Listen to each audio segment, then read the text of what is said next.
Nah, ketika Fatihah itu sebegitu keramatnya, sebegitu topnya, itu setan rapat, singkat cerita itu yang tadi dipimpin oleh iblis yang sedang terkapar apa? Terus tali obatnya nggak ada, cuma dia shock karena ada surat yang turun yang melafatkan itu pasti selamat dari apa? Neraka. Nah ini gimana saran Anda? Sarannya adalah bikin orang-orang itu lupa, tidak baca Fatihah. Nah ini rapatnya iblis. Idzabu wajtahidu hatta tufilu qulubahum hatta la yaqulu hadis surah. Kala yuksiru qira'ataha wa la yakunu lahum ajrun wa thawabun bal yakunu lahum adzabun wa iqabun. Kemudian yang terakhir saya beri ijazah tentang Al-Fatihah ya, karena ini surat yang populer. Kalau saya ijazahi Quran 30 juz pasti sampean enggak hafal. Atau ijazah surat Baqarah. Kalau mau Baqarah mau. Ijazahi surat Baqarah mau 2 juz setengah. Mau Mas Asep? Ya Fatihah aja yang gampang ya. Nah, ya kulhu Fatihah ini paket ringan ini. Tapi pahalanya apa? Besar. Ini beda ya, artinya selama ini mungkin Anda baca tapi monoton ya. Tapi ini saya bacakan teks aslinya tentang istilahnya itu mazaya. Mazaya itu kelebihannya Fatihah. Saya baca Arabnya dulu, nanti ini terakhir ya, ijazah tadi kan saran-saran umum tentang sosial. Ya, pokoknya jadikan kebaikan itu punya nilai sosial yang baik lah. Jadi nanti orang yang nggak amanah nggak laku, ya calon bupati, gubernur, presiden yang nggak amanah juga nggak laku. Begitu juga kiai yang tidak amanah juga nggak laku, suami yang nggak amanah juga nggak laku, istri yang nggak amanah juga. Sehingga kebaikan ini jadi nilai sosial yang dalam tanda kutip sudah keniscayaan. Yang diinginkan Allah itu seperti itu, bukan kebaikan yang dipaksakan karena kekuatan negara. Maksudnya kalau bisa kebaikan itu tidak usah dipaksakan. Memang sudah satu kebutuhan. Kayak cerita-cerita di negara maju itu, bahkan apapun jatuh itu nggak ada yang ngambil apa itu. Makanya gambarannya Mekah Medina kan gitu kan, barang jatuh nggak ada yang berani apa ngambil. Itu saking sudah jadi sistem. Nah, sehingga banyak negara di Eropa itu yang sampai nggak punya tentara, nggak punya polisi karena kebaikan itu sudah. Nah kita kan masih capek, polisinya aja capek apalagi masyarakatnya, karena ya kebaikan itu belum jadi nilai apa bersama. Nah kita selain ditopang negara, ada polisi, ada tentara, itu kita usahakan kebaikan itu jadi nilai apa bersama. Tadi wa'tamiru bainakum bima'ruf. Dan kita punya reputasi yang bagus dalam bab ini. Saya masih ingat kecil saya itu yang jilbaban hanya keluarga kiai. Sekarang rata-rata masyarakat itu jilbaban. Dulu yang sekolah SMP, SMA itu jilbaban kadang dulu malah dilarang ya, harus sama seperti itu seragamnya. Sekarang sudah boleh. Dan nyaman. Lama-lama yang dapat simpatik ya yang pakai pakaian model tertutup seperti itu.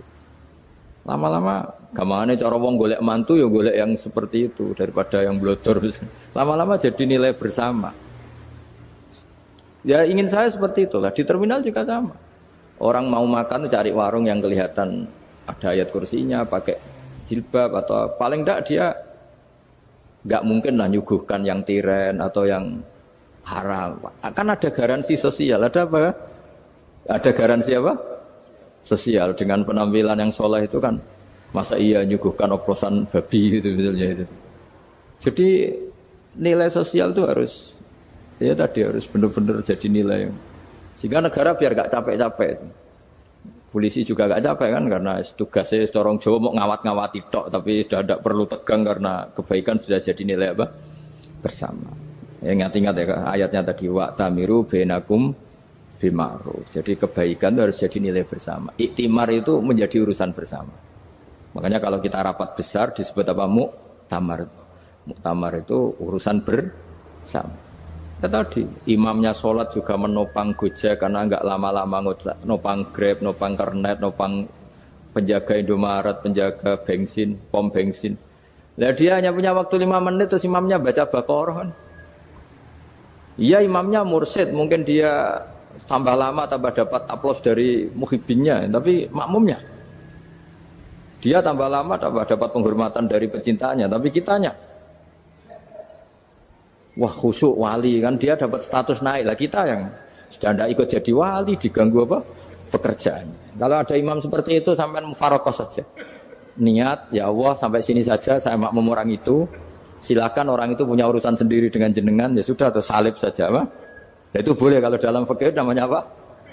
Mufarokoh. Mufarokoh itu niat. Tapi kamu jangan langsung selonong mufarokoh, niat dulu. Pamit sama Allah bahwa sekarang mau mufarokoh. Tapi ya jadi sholat yang aneh kan, imamnya masih rukuk, kamu terus sujud, terus apa-apa selesai ya. Mungkin dalam pandangan itu orang lain ini maksudnya makmum gimana ini kok begini. Tapi sudahlah Allah Maha tahu. Insya Allah dimaklumi. Ya saya baca tentang Fatihah ya, karena sampean pasti sering baca Fatihah. Supaya apa sekaligus jadi jimat lah gitu. Jadi kalau kamu sering di jalan-jalan yang mungkin sepi atau mungkin kan tidak semua teman Grab itu nasibnya bagus yang di Semarang Jogja. Mungkin yang di Kalimantan di Papua kan ada yang 10 kilo gak ketemu rumah, ya kan? Ya lihat di TV-TV itu kan kasihan kan. Sudah 10 kilo gak ketemu rumah, penumpangnya kewekar preman tuh kan. Ini makan orang enggak kan gitu.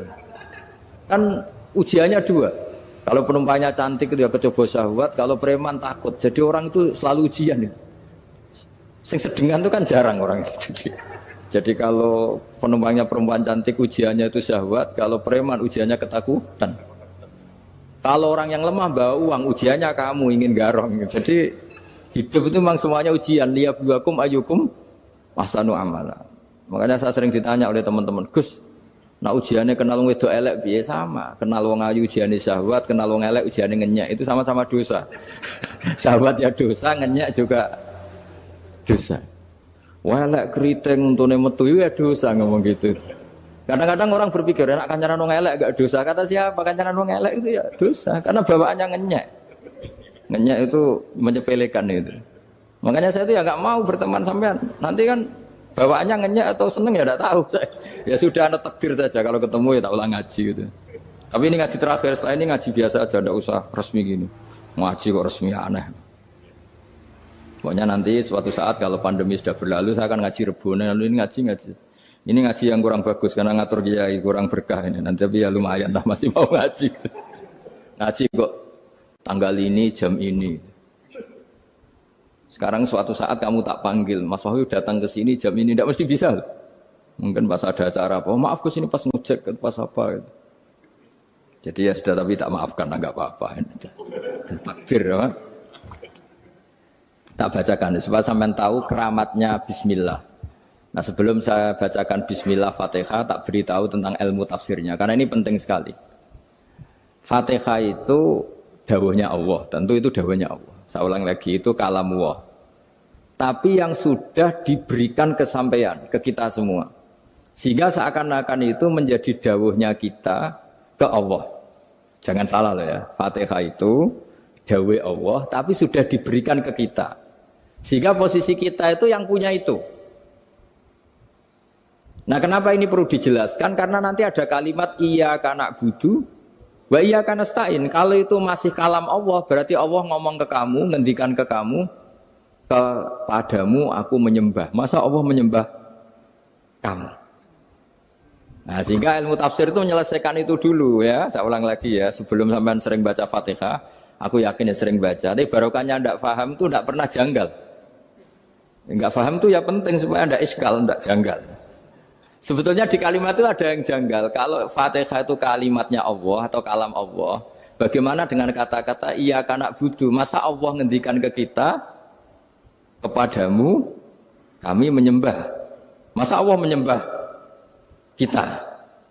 Maka penyelesaiannya secara ilmu tafsir gimana? Semua ulama mengatakan, bukan satu dua, semuanya mengatakan di Fatihah itu semuanya diberi kawalan kalimat. Saya ulang lagi ya, di Fatihah itu semuanya diberi awalan kalimat qulu, katakan wahai hambaku begini. Ya, katakan wahai hambaku begini. Nah, begini ini pelajaran dari Allah yang sudah diberikan ke kita. Terus kita mengatakan bismillahirrahmanirrahim, alhamdulillahirabbil, termasuk kita mengatakan iyyaka na'budu wa iyyaka nasta'in. Jangan bayangkan Allah ngendikan ke kita. Kalau Allah ngendikan kita berarti gini, hei wahyu, ihdinas siratal mustaqim, tunjukkan saya jalan yang benar. Nah nanti kamu terus, ya Allah, Anda aja minta tolong saya minta tolong siapa kan? Jadi panjang kan? Ya, saya ulang lagi ya. Jadi itu di Ulumul Quran diterangkan gimana? Sebelum baca Fatihah, ya. Fatihah itu kalamullah, ngendikane Allah, tapi yang sudah diajarkan ke kita dan sudah milik kita. Sehingga kalimat itu menjadi milik kita. Tapi ya kalamullah, tetap kalamullah, tapi sudah menjadi milik kita. Udah paham ya? Ya pinter nah. Ya, karena kalau tanpa penjelasan seperti ini Anda akan iskal. Bagaimana Allah iskal itu janggal, bagaimana Allah mengatakan iya karena butuh. Kan jadi aneh ya? Ya, jadi tak jelaskan secara ilmiah ya. Jadi kata ulama-ulama tafsir, ayat-ayat Quran seperti ini sebetulnya dimulai dari qulu apa? Meskipun enggak dilafatkan. Itu kan sama dengan qul huwallahu ahad Muhammad, katakan kalau Tuhan itu satu. Ya namanya Quran itu kan kalam Allah, membina nabinya, membina umatnya. Makanya dikatakan atau enggak, di sini tersembunyi kata qulu, katakan. Ya. Jadi ya ibarat apa itu? Kamu ngajari anak kamu lah. Le, panggil jenengan bapak kula. Itu maksudnya anak itu, kalimat itu kalimat kamu, tapi kamu ajarkan ke anak kamu. Terus anak kamu bilang, Pak jenengan bapak kulo. Nah, ketika kamu mengatakan jenengan, bukan kamu mengatakan jenengan anakku, berarti anakmu itu bapakmu, kan lucu kan? Anak kamu ajari jenengan bapak kulo. Kamu, engkau, bapak saya. Terus anak kamu mengulang, jenengan atau kamu bapak saya. Berarti itu kalimat yang kamu ajarkan, tapi sekarang sudah milik anak kamu. Kalau itu kalimat kamu kan lucu, masa anak kamu bilang bapak. Nah itu seperti itu. Jadi ulama memberi solusi atau jawaban iya karena abudu.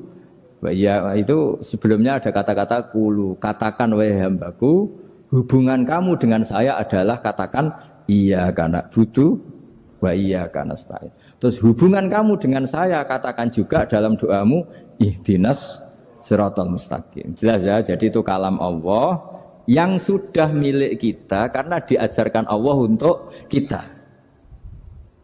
Dong ya? Ya dong, gak jelas gak. Tapi bagus gak jelas itu bagus. Kalau kamu jelas gak jadi digrab, jadi gubernur.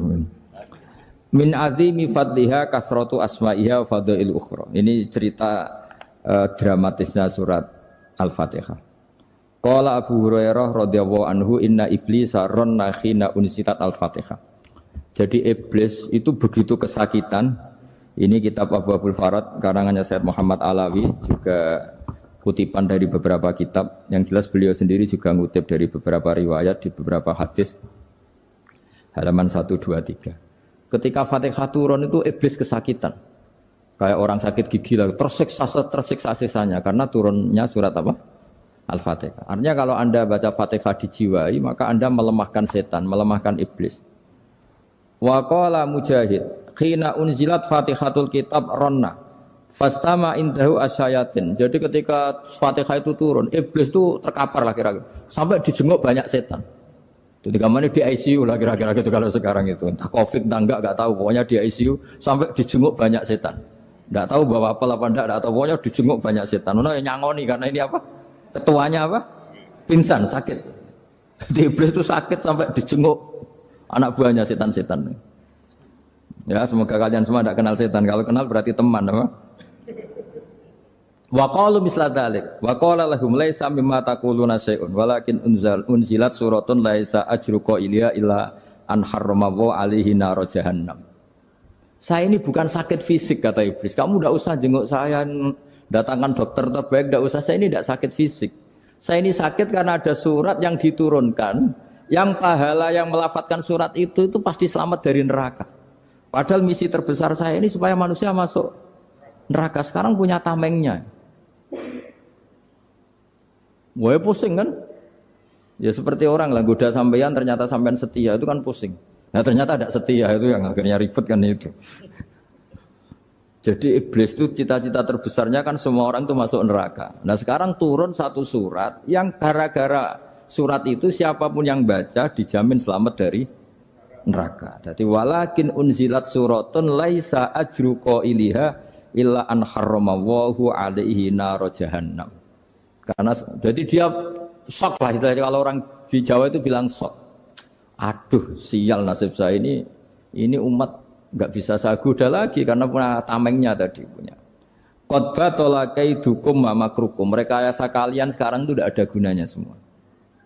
Nah, ini alhamdulillah di Indonesia kelihatan kan banyak yang miskin, banyak yang susah. Tapi selagi mereka masih sholat, itu keinginan mencari halal itu masih tinggi. Kayak apa kita di tengah kota, jauh dari anak istri, jauh dari tetangga. Biasanya kalau orang jauh dari anak istri, tetangga kan sakar PDW. Tapi yang soleh masih banyak, sudah jauh dari keluarga tetap lurus. Loh kalau yang dekat lurus kan wajar, konangan wong akeh kan. Ini sudah jauh masih lurus. Nah ini nggak lepas dari barokahnya surat apa? Surat Fatihah tadi. Jadi karena ada surat yang menjamin pelafalnya atau qailiha terbebas dari api neraka. Wa qalat as-sayatinu lahu is ayyusai'in ta'muruna ya maulana. Faqala lahum idhabu wajtahidu hatta tukhfilu qulubahum hatta la yaqulu hadhihi surah. Lalu kita gimana? Jari para setan gitu. Lalu kita gimana? Terus kata iblis, sudah bikin mereka lupa sehingga tidak baca lagi. Selagi masih baca kita pasti keok. Jadi kalau sampean sudah jarang baca Fatihah itu berarti sudah bagian dari kemenangan apa? Iblis. Jadi kalau sampean sudah jarang baca Fatihah itu berarti bagian dari kekalahan Anda, kemenangan iblis. Masih sering baca?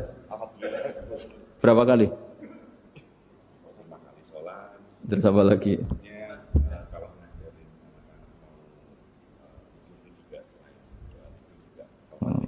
Kok 5 kali tok itu? Berarti pas sholat fardu tok itu. Enggak 5 kali itu mendingan itu 17. Kamu itu ngitungnya jangan 5 ini. 5 waktu itu berarti lumayan kan? Berapa? 17 ya? Iya. 17 ya? Ya. 17 tapi kalau makmum tuh sering separuh kan, apalagi makmum tarawih. Ya kan? Makmum tarawih itu bacanya Fatihah ada yang sempurna enggak ya? Ya enggak lah. Baru alhamdulillah rabbil alamin mampu ruko ikut ruko ini gitu. Makmum kan yang tarawih teman. Kalau tarawih jarang sempurna ya. Fatihahnya itu. Kan imam sudah ruko. Kamu bacanya Fatihah sampai mana? Baru setengah ya. Ya paling pas tarawih aja kan enggak sempurna ya. Apalagi kalau imamnya sing kilat tuh waduh malah.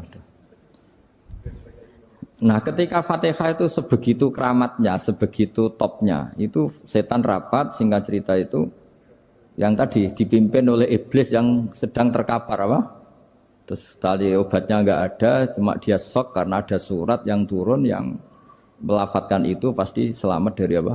Neraka. Nah ini gimana saran Anda? Sarannya adalah bikin orang-orang itu lupa, tidak baca Fatihah.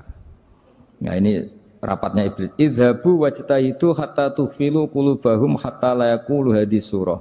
Kala yuksiru qira'ataha wa la yakunu lahum ajrun wa thawabun bal yakunu lahum adzabun wa iqabun.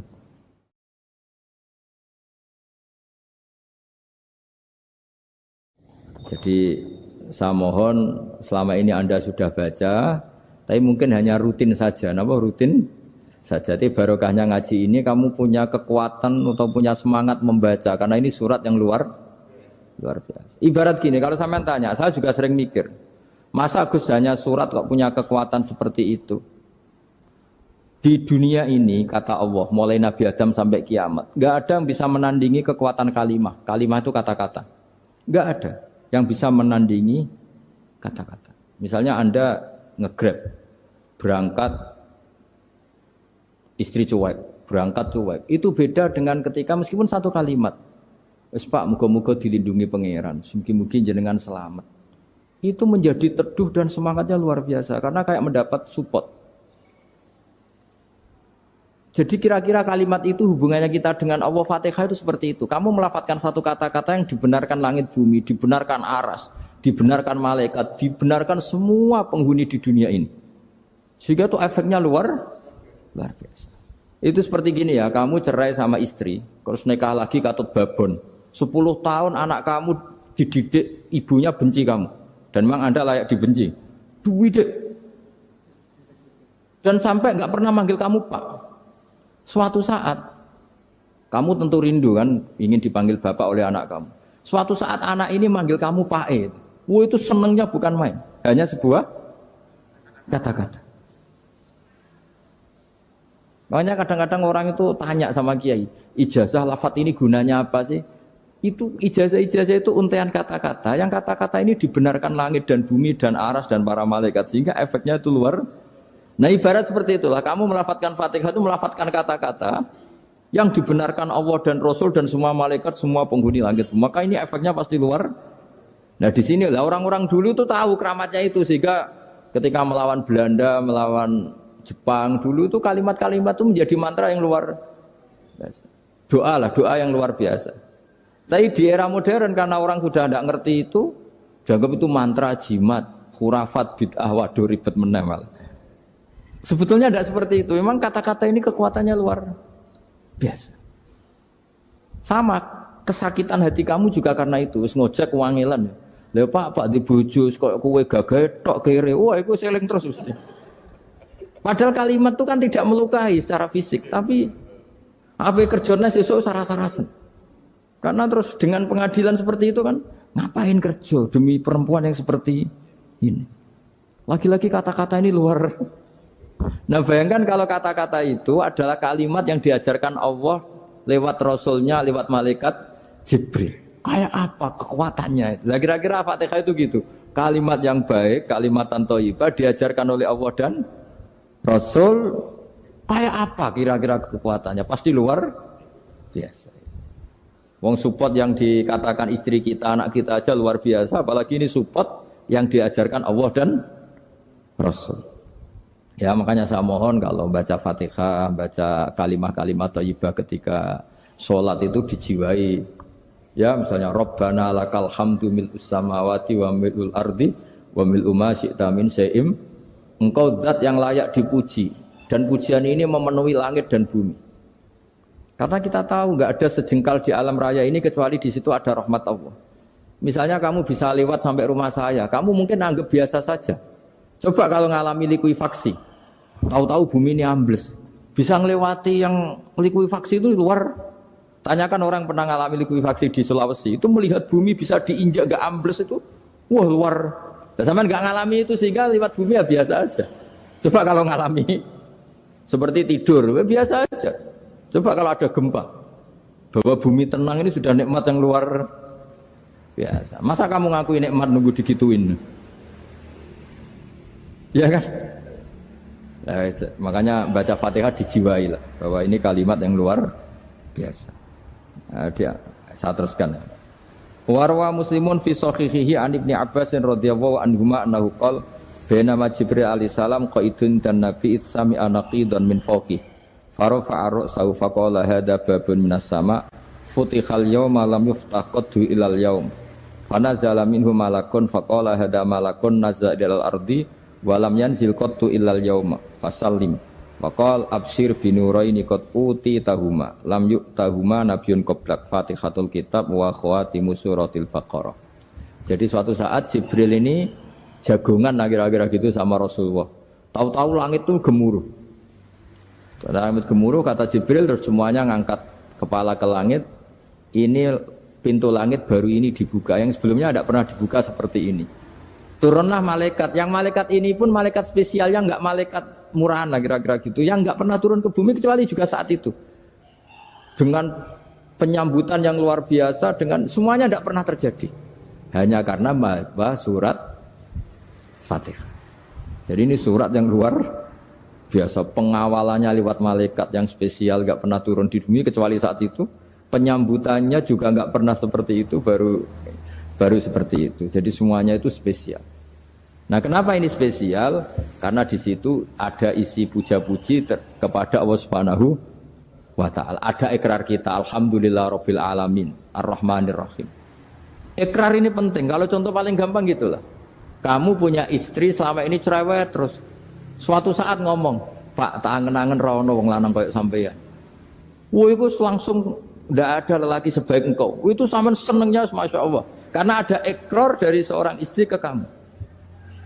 Nah, bayangkan kalau ikrar kita sebagai hamba diakui oleh Allah Subhanahu, maka ikrar ini akan dicatat sebagai kebaikan kita yang kita panen nanti di akhirat. Karena ada ikrar. Kita ikrar bahwa alhamdulillah rabbil alamin. Kita ikrar ar-rahmanir rahim. Kita ikrar maliki yaumiddin. Kita ikrar iyyaka na'budu wa iyyaka nasta'in. Sampai misalnya jadi orang Indonesia, ketemu orang Indonesia yang makmur di Jerman, terus lupa Indonesia. Kamu orang Indonesia? Enggak, saya enggak orang Indonesia. Mangkel gak kira-kira? Mangkel. Karena salah ikrar kan gitu. Ya, jadi saya mohon jangan anggap kalimat itu hal yang biasa, tapi luar biasa. Nggih, ngoten mawon. Assalamualaikum warahmatullahi wabarakatuh.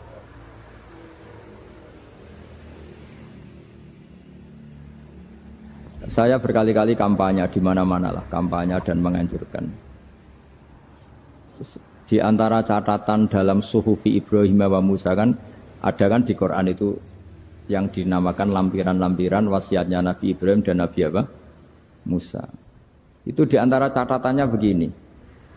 Orang yang punya akal itu adalah orang yang bisa menikmati sesuatu yang baik. Misalnya gini, contoh gampang gini. Kamu punya anak pertama atau punya anak yang masih kecil, itu gendong tuh senangnya bukan main. Melihat anak sehat tuh senangnya bukan main. Mungkin saat itu banyak orang yang sedang maksiat dengan perempuan nakal atau dengan teman-teman nakalnya, yang nganggap seperti itu tidak nikmat. Tapi andaikan ini ditimbang ya ditimbang. Yang maksiat betulan, misalnya paling ukuran bahagianya itu 70%. Tapi yang ini, yang nimang anak baru lahir atau masih kecil, corong Jawa ngeloni anak, bisa saja bahagianya itu sampai 100%. Artinya selama ini kesalahan kita adalah nganggep maksiat itu pasti menyenangkan dan taat itu tidak menyenangkan. Makanya saya berkali-kali fatwa, untuk melawan kenikmatan maksiat, orang harus terbiasa menikmati taat, menikmati kebaikan. Jangan kira kita nimang istri nikmat, nimang anak nikmat, ketemu teman yang lama tidak ketemu juga nikmat. Artinya kita akan melewati berjam-jam untuk jagungan sama teman, sama anak, sama istri. Dan itu harus kamu nikmati. Supaya mengganti tidak berkebutuhan nikmat yang lewat jalur maksiat. Jadi saya mohon sarana-sarana yang menyenangkan itu, yang taat itu kita maksimalkan. Makanya bapak saya itu sering pesen, kowe nak ngaji sing guyon, sing seneng. Nganti wong maksiat itu karena cari kesenangan. Coba kalau kesenangan itu sudah didapatkan saat taat, maka tidak butuh lagi kesenangan yang berbentuk maksiat. Makanya orang-orang wali dulu kalau sudah sholat itu gak bisa berhenti karena merasa nikmat. Makanya Nabi pernah ngendikan wa qurratu aini fi sholat, nyaman saya itu kalau sedang sholat.